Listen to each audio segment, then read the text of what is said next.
주의 말씀이 저와 여러분의 삶에 함께하고 말씀으로 고백하는 열매 맺는 저와 여러분의 삶이 되기를 주의 이름으로 축원합니다. 아멘.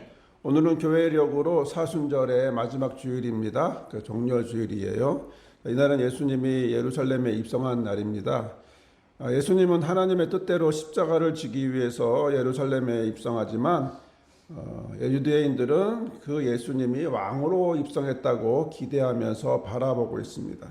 이 장면을 요한복음은 이렇게 기록하고 있습니다. 같이 읽겠습니다. 그 이튿날에는 명절에 온 큰 무리가 예수께서 예루살렘으로 오신다라는 것을 듣고 종려나무 가지를 가지고 맞으러 나가 외치되 호산나 찬송하리로다 주의 이름으로 오시는 이 곧 이스라엘의 왕이시여 하더라. 예수는 한 어린 나귀를 보고 타시니 이는 기록된 바 시온에 따라 두려워하지 말라. 보라 너의 왕이 나귀 새끼를 타고 오신다 함과 같더라. 제자들은 처음에 이 일을 깨닫지 못하였다가 예수께서 영광을 얻으신 후에야 이것이 예수께 대하여 기록된 것임과 사람들이 예수께 이같이 한 것임이 생각났더라. 나사로를 무덤에서 불러내어 죽은 자 가운데서 살리실 때에 함께 있던 무리가 증언한지라. 이에 무리가 예수를 맞음은 이 표적 행하심을 들었음이러라. 바리새인들이 서로 말하되 볼지어다 너희 하는 일이 쓸데없다. 보라 온 세상이 그를 따르는도다 하니라. 아멘. 자, 여기서 말씀에서 보다시피 유대인들은요 예수님이 어린 나귀를 타고 예루살렘에 들어오는 모습을 보고 왕으로 오심을 기대를 합니다. 이들이 이렇게까지 들떠서 예수님을 맞이하게 되는 이유는 소문을 들었었던 거죠. 17절에도 말씀했는데 나사로를 무덤에서 부르자 죽었는데 살아나왔고 그것을 본 사람들이 예루살렘에 모인 사람들한테 뭐했다? 증언했다. 이렇게 얘기를 하고 있는 겁니다. 자, 오늘 말씀이 증언에 대해서 이야기를 하게 되는데 사람들은 그 증언을 듣고 몰려왔고 그 증언을 들은 유대인들은 와 그런 일들이 계속 일어나기를 바라는 마음으로 그런 표적이 다시 일어나기를 기대하는 마음으로 모이게 됩니다. 그러나 같은 장소에 바리새인들은 다른 생각을 하죠. 긴장을 합니다. 온 세상이 그를 따르고 있다라고 하면서 긴장을 하는 모습을 보게 됩니다. 자, 이런 경우를 한자성어로 뭐라 그럴까요? 동상이몽이겠죠. 같이 있지만 서로 다른 생각을 하고 있는 예수님은 예루살렘에 대한 생각이 있지만 예루살렘에 입성할 때 예수님의 생각도 있지만 유대인들의 바람은 다른 것이고 또 바리새인들의 반응도 서로 달랐던 동상이몽이 아니라 동상삼몽일까요? 사몽일까요? 각각의 모습으로 이렇게 모습이 있네요. 자, 유대인들은요 전통적으로 메시아를 기다렸습니다. 왜요? 나라가 뺏기고 나라가 세워지기를 원하지만 그렇지 않은 상황으로 너무 오랫동안 몇백 년을 지내고 있다 보니까 중간중간에 독립운동을 중간에 하더라도 그들이 메시아기를 바라는 마음으로 계속해서 유지되어 왔고 이어져 왔습니다. 그렇기 때문에 이 순간에도 로마의 핍박 아래에 있는 그들은 메시아를 기다릴 수밖에 없는 거죠. 그래서 사람들은 누구든지 메시아임을 나타내는 모습이 나타나면 그들을 따르고 기대하고 나팔을 불면서 그가 메시아일 거다라고 확인을 합니다. 이번에도 그들은 메시아를 기다리고 있었고 예수님이 사람들을 살리니 그래서 죽은 나사로가 살리는 모습을 소문으로 들으니 기대를 할 수밖에 없는 거죠. 나라의 주권이었고 로마로부터 억압을 당하고 있었기 때문에 더욱 이스라엘의 나라를 회복시켜줄 메시아를 기다리고 기대하고 바라보았던 것입니다. 그때 마침 예수님이 그렇게 해줄 거라고 바라보니 예수님이 예루살렘에 입성할 때 어떻게 와요? 게다가 또 어린 나귀 새끼를 타고 들어오시니 와 이제 메시아가 온다라고 하는 예언의 말씀이 이루어지는 것을 보면서 기대를 한 거죠. 자, 그러나 이것은 유대인들의 기대이고 입장이지 종려주일에 우리가 보려고 하는 예수님의 입장은 아닙니다. 오늘 우리는 종려주일이고 예수님이 예루살렘에 입성하는 그 과정에서 예수님은 어떤 마음으로 예루살렘에 입성하고 있는지를 함께 보려고 합니다. 예수님은 어떤 마음으로, 어떤 마음가짐으로 예루살렘에 입성하고 있었을까? 우리가 지난주에 함께 나눴던 말씀을 다시 뒤돌아보면 예수님은 이런 마음으로 예루살렘을 입성하지 않으셨을까라고 확신이 됩니다. 30절에 보니까 내가 아무것도 스스로 할 수 없노라 라고 말씀을 합니다. 자, 그런데 이 말씀은요, 요한복음 5장의 이야기 베데스다 연못에서 38년 된 병자를 고치시자 안식일 논쟁으로 휘말리면서 유대인들은 예수님을 박해하게 되면서 예수님이 뭐라고 얘기하셨냐면 17절에 읽어볼까요?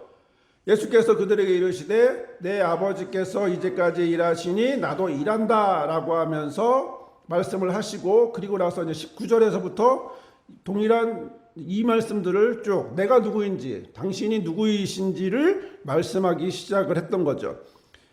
자, 그러면서 19절에 요한복음 19절부터 끝절까지 예수님은 자신이 누구인지 어떤 분인지를 이야기하는데 자신은 살리는 권세, 그다음에 심판하는 권세를 받았다는 이야기를 하시기 전에 처음에 어떤 이야기를 하세요? 19절에도 무슨 얘기를 했나요? 내가 진실로 진실로 너에게 이르노니 아들이 아버지께서 하시는 일을 보지 않고는 아무것도 스스로 할 수 없나니 아버지께서 행하시는 그것을 아들도 그와 같이 행하느니라. 예수님은 30절에 나와 있는 말씀처럼 19절 자신이 누구인지를 이야기하는 그 말씀부터 뭘 얘기하셨어요? 아무것도 스스로, 즉 내 마음대로 할 수 있는 게 없어. 아니, 내 마음대로 하지 않아 라고 한 거죠. 내 마음대로 하지 않아 라고 되어 있어요. 우리는 분명하게 이 말씀을 보게 됩니다. 내가 아무것도 스스로 할 수 없노라. 30절과 17절 말씀에 스스로는 임의대로 내 마음대로라고 하는 말씀이잖아요. 나는 아무것도 내 마음대로 하지 않는다라고 하는 단호함을 느끼게 해주는 말씀인 거죠. 자, 여러분 한 주간 이 말씀을 묵상하셨나요? 이 말씀을 통해서 우리가 어떤 마음을 고백했을까요?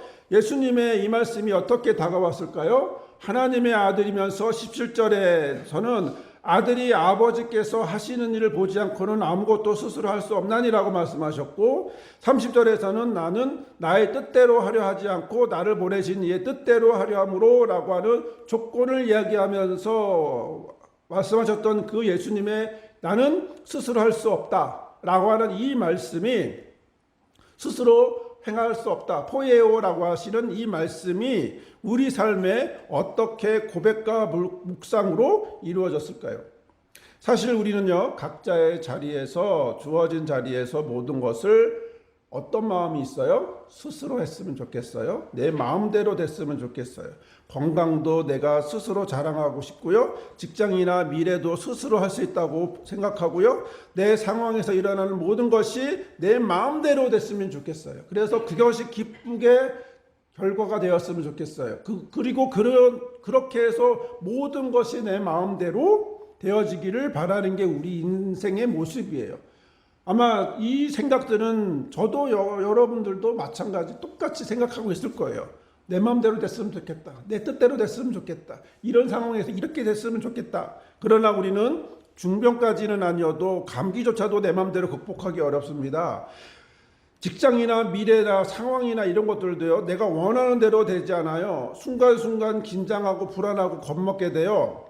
그러다 보니 여기에 적절한 말씀, 딱 이 말씀이 생각이 납니다. 우리는 어떤 상태로 돼요? 나는 스스로 모든 것을 할 수 있기를 바라지만, 그러나 실상 우리의 모습은 예레미야 23장 4절 우리 교회가 세워질 때 하셨던 말씀, 바로 이 말씀인 거죠. 읽어볼까요? 내가 그들을 기르는 목자들을 그들 위에 세우리니 그들이 다시는 두려워하거나 놀라거나 잃어버리지 아니하리라. 여호와의 말씀이라. 이 말씀에서 하나님은 그들을 기르는 목자들을 그들 위에 세우실 것이라고 말씀하시면서, 그래서 그들이 두려워하거나 놀라거나 잃어버린다라는 말은 결핍이거든요. 결핍되지 않을 거다라고 말씀하셨어요. 그렇다면 하나님이 세우실 목자가 없다면, 없는 원래의 삶이라면, 원래의 삶은 우리는 어떤 삶이에요?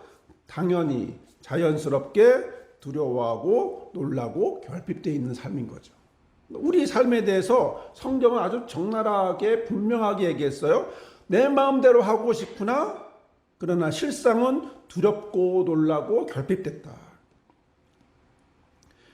그래서 저는 우리의 삶이 이렇다 보니 이번 주에 이 묵상을 묵상하지 않을 수 없더라고요.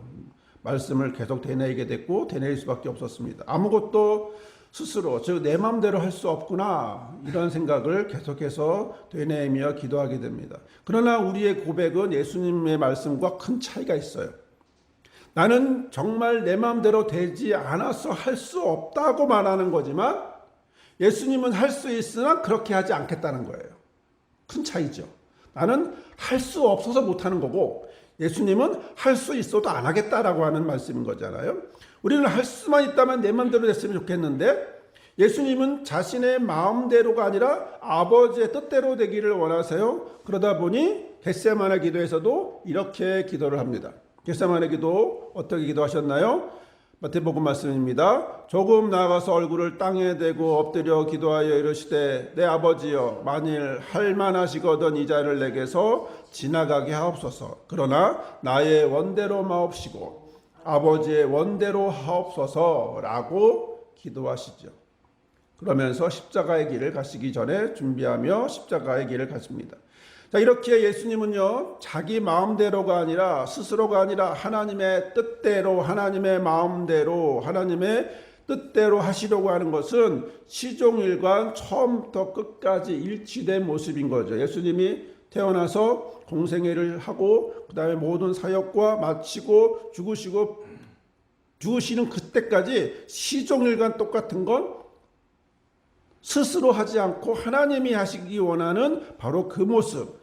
그런데 우리는요, 우리의 고백과 우리의 한계의 고백과 예수님의 말씀을 차이를 알게 되면 오늘 나의 고백이 예수님처럼 되어야겠구나. 예수님처럼 나아가기를 그런 고백이 닮아져 가기를 그런 모습으로 열매 맺기를 주의 이름으로 축원합니다. 자, 그럼 이어서 예수님은 어떤 말씀을 하실까? 어떤 말씀을 하셨을까? 우리가 함께 말씀을 보도록 하겠습니다. 오늘 주신 말씀인데 31절에서 39절까지의 말씀에는 증언에 대한 이야기가 나오는데요. 먼저 31, 32절의 말씀을 보겠습니다. 내가 만일 나를 위하여 증언하면 내 증언은 참되지 아니하되 나를 위하여 증언하시는 이가 따로 있으니 나를 위하여 증언하시는 그 증언이 참인 줄 아노라. 예수님은 먼저 내가 만일 나를 위하여 증언하면 내 증언은 참되지 아니하되 라고 하셨어요. 내가 나를 위해서 증언하면 참되지 않는다라고 하는 거예요. 내가 자기가 자기를 증언하는 것은 옳지 않다는 겁니다. 이건 당시 유대인들의 생각과도 같아요. 유대인들은요, 탈무드라는 것이 있고 율법의 모음집이라고 하는 미슈나라고 하는 것이 있는데 거기에는 이렇게 가르칩니다. 사람이 자신에 대하여 말한다 해도 믿을 가치가 없다. 그러니까 사람의 말은 아무리 증언을 해도 하나님만큼 절대적이지 않다라고 이야기를 하는 거기 때문에 그만큼 분명하고 정확한 건 하나님이시지 사람이 증언한다고 그것이 되지 않는다. 이렇게 얘기를 합니다. 그래서 재판할 때 성경은 뭐라 그래요? 증인을 세울 때 한 명 갖고는 안 돼요. 두 명이 있어야 된다고 그래요. 같은 상황에 두 명을 봐야 두 명이 세워져야 그나마 증언이 된다고 얘기할 정도죠.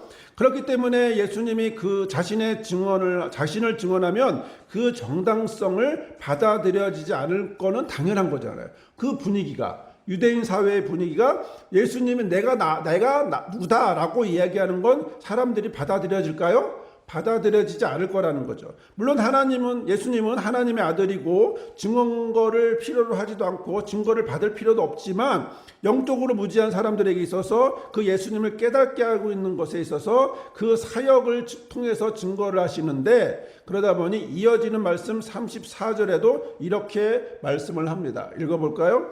그러나 나는 사람에게서 증언을 취하지 아니하노라. 다만 이 말을 하는 것은 너희로 구원을 받게 하려 함이다. 나는 사람에게서 증언을 취하지 않는다. 방금 말했던 유대인의 분위기와도 연결되고 내가 사람한테서 내가 증언을 듣지 않는다라고 돼 있어요. 그러면 증언을 듣지 않는다고 하는 이 말씀 위에서 32절의 말씀은 뭐라고 다시 이야기했었나요? 나를 위하여 증언하시는 이가 따로 있으니 나를 위하여 증언하시는 그 증언이 참인 줄 아노라. 여기서 예수님은요, 자신에 대해서 증거하시는 이가 따로 있다라고 얘기를 했어요. 예수님의 생각과 달리 사람들은 이미 하나님이 보내신 세례 요한을 증거하는 사람으로 생각하고 있었어요. 당시에 세례 요한이 예수님을 증거했기 때문에 세례 요한의 증거라고 생각했어요. 근데 이 사람은 보통 사람이에요? 보통 사람이 아니잖아요. 하나님이 세우신 선지자이기 때문에 특별히 그의 말은 권위가 있었다고 생각했단 말이죠. 그렇기 때문에 그 말은 일반 사람들이 말하는 것보다 몇십 배, 하나님보다는 뭐 미치지 않아도 그러나 하나님의 준하는, 왜? 하나님이 세우신 선지자가 하는 얘기니까 뭐 이렇게 생각하면서 사람들이 예수님의 증언자로 세례 요한을 얘기합니다. 그런데 예수님은 33절에 이렇게 얘기하셨어요. 너희가 요한에게 사람을 보내며 요한이 진리에 대하여 증언하였다라고 되어 있어요. 예수님은 사람들이 언급할 세례 요한에 대해서 이렇게 얘기를 하신 거예요. 요한은 진리에 대해서 증언했어. 진리에 대해서 증언하신 거야. 그리고 예수님은 세례 요한이 나를 증언했다 하지 않고 진리에 대해서 증언했어 라고 하면서 완료 시제를 사용하셨어요.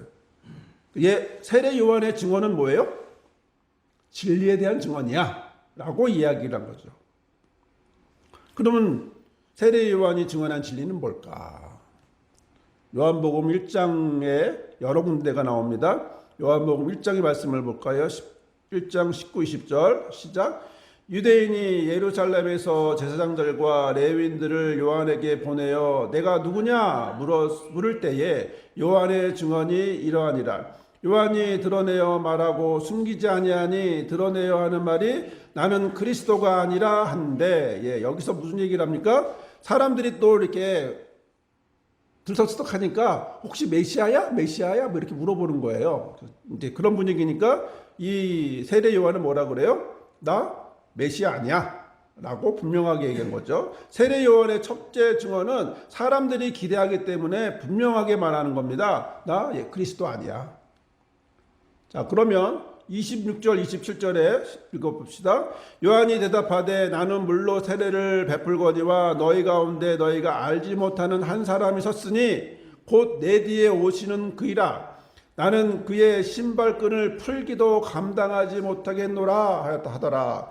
세례 요한은 자기 뒤에 오는 분이 그 그리스도다. 나는 그리스도가 아니고 내 뒤에 오는 그분이 그리스도인데 나는 그분의 신발끈조차도 감당할 수 없을 만큼 저 밑에 있는 분이다. 그분은 높으신 분이다 라고 이야기를 하신 거예요.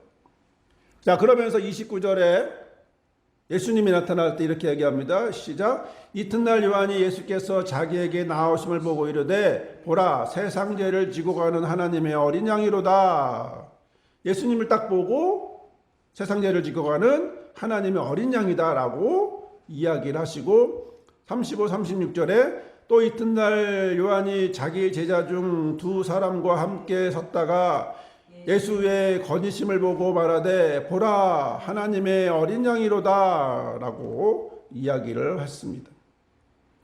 이상으로 세례 요한의 이야기를 요약하면 자신은 그리스도가 아닌데 예수님은 세상 죄를 지고 가는 하나님의 어린 양이시다라고 이것이 세례 요한의 증언한 진리라고 요한복음이 얘기하고 있는 거예요. 그러니까 세례 요한의 증언은 진리인데 이 진리는 요한복음이 이렇게 기록하고 있다라고 알려주고 있는 건데요. 자, 그런데 여기서 우리가 하나 더 요한복음은 그러면 진리를 뭐라고 얘기하느냐죠. 진리가 뭘까요? 요한복음은요. 14장 6절 9절에서 이렇게 얘기합니다. 시작. 예수께서 이르시되 내가 곧 길이요 진리요 생명이니 나로 말미암지 않고는 아버지께로 올 자가 없느니라. 너희가 나를 알았더라면 내 아버지도 알았으리로다. 이제부터는 너희가 그를 알았고 또 보았느니라. 빌립이 이르되 주여 아버지를 우리에게 보여주옵소서. 그리하면 족하겠나이다.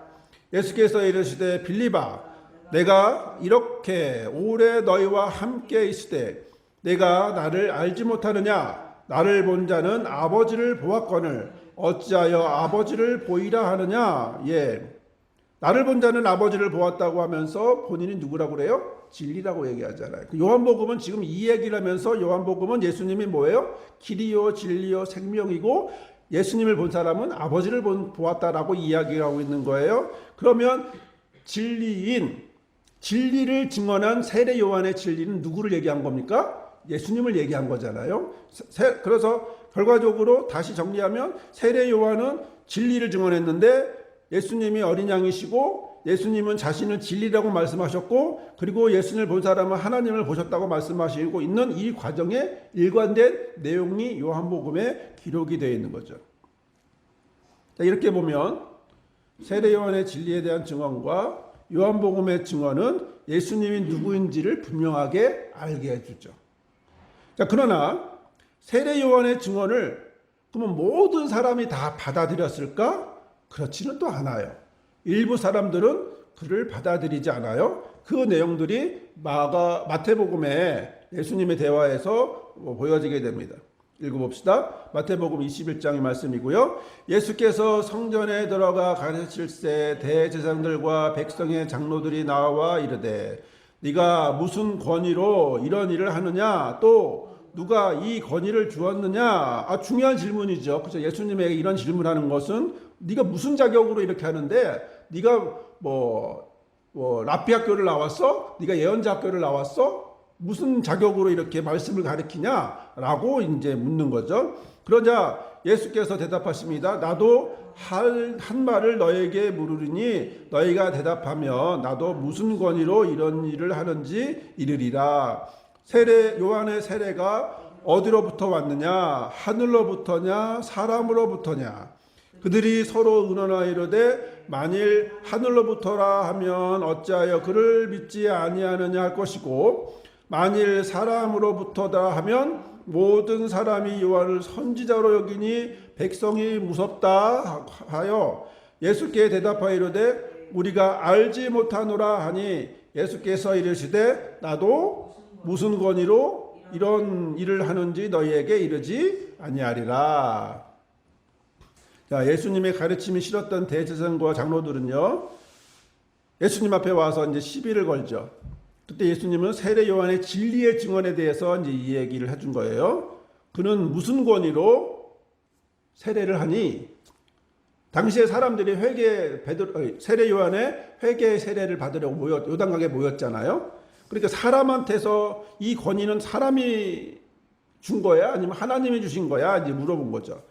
자, 이런 때 그들은 이제 고민에 빠지게 된 겁니다. 하늘이라고 할 수도 없고 사람이라고 할 수도 없고. 그래서 그들은 진리에 대해서 말하지 않고 자기의 이익을 위해서 말하다 보니 논리가 깨진 거예요. 만약에 그들이 논리적으로 하지 않고 진리에 대한 이야기, 자신의 이익으로 말하지 않고 정말 진리로 말하고 싶어서 예수님 앞에 왜 무슨 권위로 하냐고 물어봤다면 예수님도 이렇게 반응하지 않았을 거예요. 그러나 속마음을 아시기 때문에 그들의 이익을 위해서 하고 있는 진리가 아닌 이익을 위해서 하고 있는 그들의 모습을 보면서 예수님은 그들에게 세례 요한의 세례를 과연 누구 거냐, 누구의 권위로 하는 거냐고 물으시고 그들이 대답할 수 없기 때문에 예수님은 대답해 주지 않겠다라고 이야기하고 있는 거죠. 결국 답은 뭐예요? 하늘에서 준 거다. 그리고 나도 하늘에서 준 권위로 한다. 이 얘기를 하고 싶은 거죠. 여러분, 세례 요한의 진리의 증언을 어떻게 받아들이시나요? 하늘에서인가요? 사람에게서인가요? 그러나 성경은 세례 요한에 대해서 이렇게 증언을 하죠. 마태복음 말씀인데 3장 말씀입니다. 시작. 그때에 세례 요한이 이르러 유대 광야에서 전파하여 이르되 회개하라 천국이 가까이 왔느니라 하였으니 이는 선지자 이사야를 통하여 하신 말씀하신 자라. 일러시되 광야에 외치는 자의 소리가 있어 가로되 너희는 주의 길을 준비하라 그의 오실 길을 곧게 하라 하였느니라. 야, 그러면 세례 요한은 다시 말하면 누구의 권위로 한 거예요? 말씀의 권위가 있는 거잖아요. 말씀이 증거하잖아요. 그러니까 성경 말씀이 이사야 말씀이 몇백 년 전에 이미 광야에서 외치는 자의 소리가 있을 건데 그의 외침은 주의 길을 준비하라고 그의 오실 길을 곧게 하라고 그렇게 외치는 광야의 소리가 있을 거야 라고 몇백 년 전에 올 자를 얘기하고 그리고 그 자는 세례 요한은 뭐라고 얘기해요? 그가 누구예요? 세례 요한인데 세례 요한은 뭐라고 그래요? 내 뒤에 오시는 분이 그리스도다라고 이야기하고 있는 거죠. 이 정도 증언이면 뭐 세상 어떤 증언보다 확실한 거 아닐까요? 자, 그렇다면 예수님은 요한의 진리의 증언을 받아들였을까요? 아, 나는 세례 요한의 증언대로 이렇게 얘기했나요? 왜냐하면 우리는 보통 그런 식으로 언어를 얘기하잖아요. 내가 누구냐면 저 사람이 말한 나야. 너희들이 옳게 하늘로부터 받은 권위를 가지고 세례를 베풀고 있는 저 세례 요한, 저 사람의 증언이 나를 증거해 라고 소위 광고를 한다면 그렇게 광고하지 않겠어요? 그런데 예수님은 그렇게 얘기하지 않아요. 34절에 봅시다. 그러나 나는 사람에게서 증언을 취하지 아니하노라. 다만 이 말을 하는 것은 너희로 구원을 받게 하려 함이라. 예수님은 사람의 증언을 필요로 하지 않으십니다. 다만 사람들에게서 세례 요한의 증언을 말하는, 사람들에게 세례 요한의 증언을 말하는 건 세례 요한이 선지자도로 받아들이고 있는 유대인들에게 무엇? 말씀을 알게 하기 위해서, 하나님의 의도를 알게 하기 위해서, 깨닫게 하기 위해서 말하는 것이지, 그 사람의 직접 그 이야기를 내가 증거로 삼지 않는다라고 이야기를 하고 있는 거죠.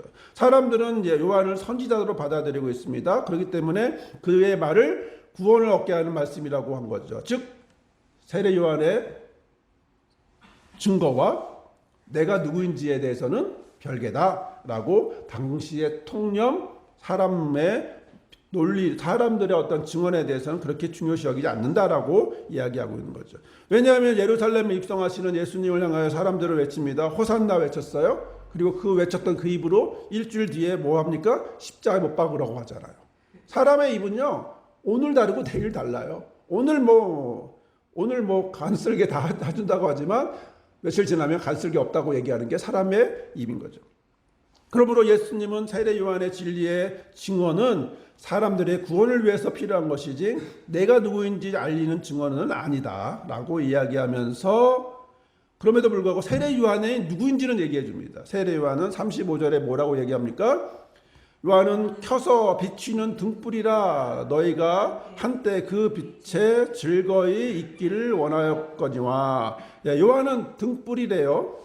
직역을 하면 그는 계속해서 등불이었다라고 하는 거예요. 최고의 찬사죠. 그리고 그 빛으로 너희가 한때 즐겁다라고 얘기하는 거예요. 그러나 그의 사역은 한정적이에요. 언제까지? 뒤에 오시는 예수님이 오면 끝나는 거예요. 그리고 뒤에 오시는 그분은 그 뒤에 오시는 그분을 향하여 비춰지는 등불인데, 그리고 그 등불은 참빛과 다르다라고 되어 있어요. 요한복음 1장 9절에 이렇게 얘기합니다. 참빛 곧 세상에 와서 각 사람에게 비추는 빛이 있었나니. 예수님을 얘기합니다. 등불은 주위를 밝히지만 참빛은 스스로 빛나는 발광체예요. 그러니까 그 다른 이야기를 다르다라고 이야기를 하고 있는 거죠. 실제로는 세례 요한은 예수님을 위해서 필요한 것이 아니라 유대인 너희들을 위해서 필요한 거야 라고 이야기하는 거죠. 그런 점에서 32절에 우리가 이 말씀을 기억하실 겁니다. 32절에 이렇게 얘기했습니다. 시작.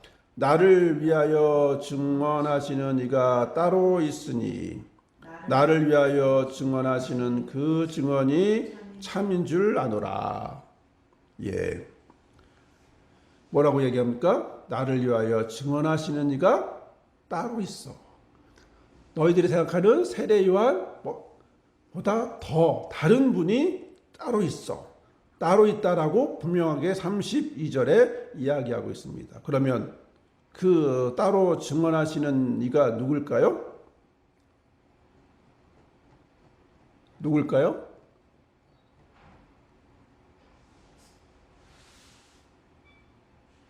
36절을 봅시다. 36절.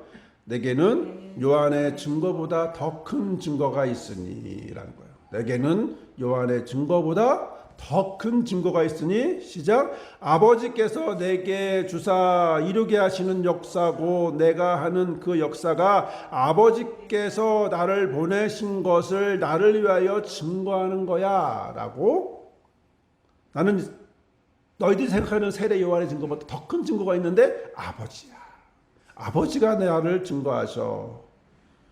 사랑하는 여러분, 예수님은 스스로 행하지 않으신다고 합니다. 마음대로 행하지 않으십니다.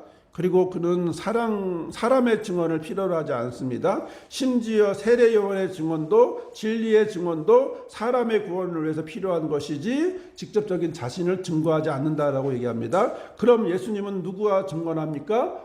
요한의 증거보다 더 큰 증거가 있으니 아버지의 증언이다라고 합니다. 우리는 오늘 바로 하나님이 증언하시는 예수님을 바라보기를 원합니다. 우리가 바라볼 때, 내가 볼 때 예수님은 그리스도고, 내가 볼 때 유대인의 로마로부터 해방될 왕이시고, 내가 볼 때 세례 요한이 증언하는 높은 사람이고, 내가 볼 때 이게 아니라 하나님이 증언하는 예수님을 바라보는, 스스로 행하지 아니하시고 하나님의 뜻을 따라 행하시려고 하는 예수님을 바라보는 그런 고백이, 그런 성경적 고백이 저와 여러분의 있기를 주의 이름으로 축원합니다. 아멘. 이 시간 함께 기도합니다. 오늘 내가 바라보는 여러 가지 것들이, 알고 있는 여러 가지 것들이, 내가 원하는 여러 가지 것들이 있지만, 그러나 오늘 이 시간 어떤 큰 것보다도 하나님이 증언하시는 예수님을 바라보는 그분이 하나님이 증언하시는 분이심을 바라보는 우리의 고백이 되게 해달라고 이 시간 함께 기도합시다.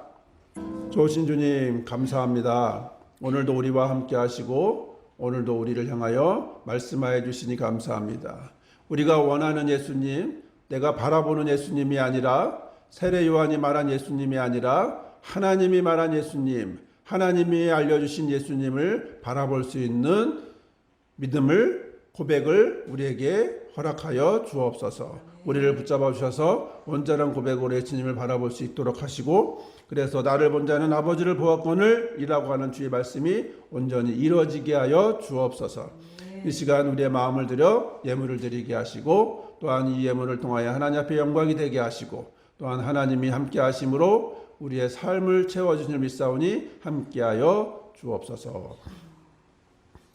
이제는 어린 아기 새끼를 타고 예루살렘에 죽으시기 위하여 입성하신 예수 그리스도의 은혜와 그 아들을 증언하시는 아버지 하나님의 크신 사랑과 이 모든 것이 믿어지고 깨닫게 하시는 성령의 도우시고 함께 하심이 요한의 증거보다, 또 나의 어떤 증거보다, 나의 어떤 바램보다 더 큰 하나님의 증언을 받고 있는 예수님을 바라보고자 결단하는 모든 성도들 삶 위에, 우리 교회와 시만의 보따리 위에 영원히 함께 하옵시기를 간절히 축원하옵나이다. 아멘.